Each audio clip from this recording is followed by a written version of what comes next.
We took a 3-day trip to the northwestern and northern coasts of Luzon over the holidays. Let's see if I can fit 3 days of fun and sightseeing into less than 5 minutes in a YouTube vlog. Let's go!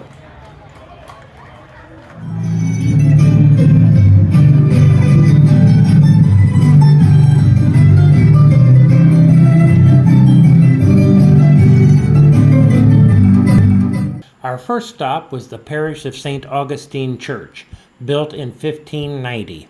It still stands even after a 7.3 magnitude earthquake in June of this year, although both it and its bell tower, built around 1591, sustained some damage.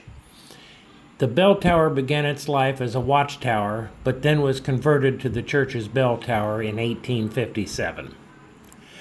Next on our day of visiting historic churches was one that was built, believe it or not, from coral and egg whites.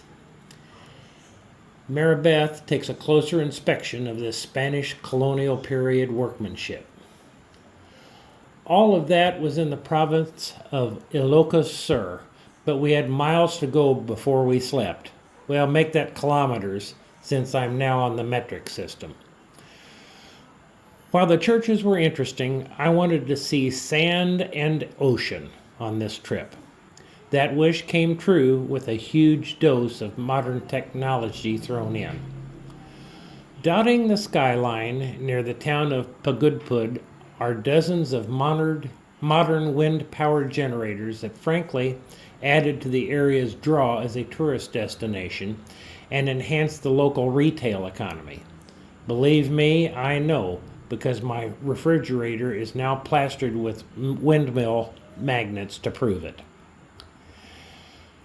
These windmills location along the sand dunes and along the sea coast is also great for pictures and as a backdrop for aspiring supermodels like my girlfriend, whose new favorite English phrase has become, "Picture me, picture me."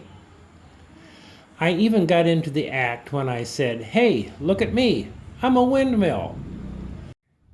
In Burgos, Ilocos Norte, we visited Cape Boheador Lighthouse. First lit in 1892, it still functions, helping to keep ships away from the rocky northern coast of Luzon. But I am happiest when I can spend time near the ocean, and our overnight resort fit the bill very well. When we began our return to our home in Bulacan, a lunch stop in La Union was particularly nice. The Cabsat in San Juan, La Union, was a very nice restaurant overlooking one of the area's well-known surfing beaches. Someday, I plan to go back there. There were not many surfers on the water during our noontime stop, but at least, as my hometown back in America was getting blasted by a winter storm, I was able to send video of the beach, while in the background the restaurant speakers played White Christmas and Let It Snow, Let It Snow, Let It Snow.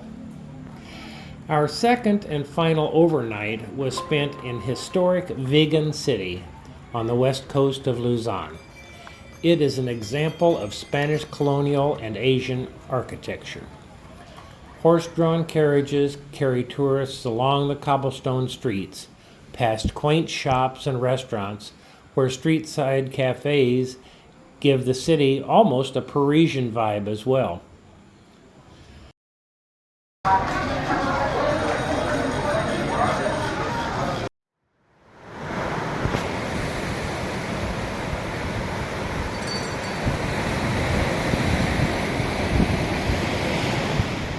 Well, I hope you enjoyed this little whirlwind video trip, and join me again next time on Escape to the Philippines.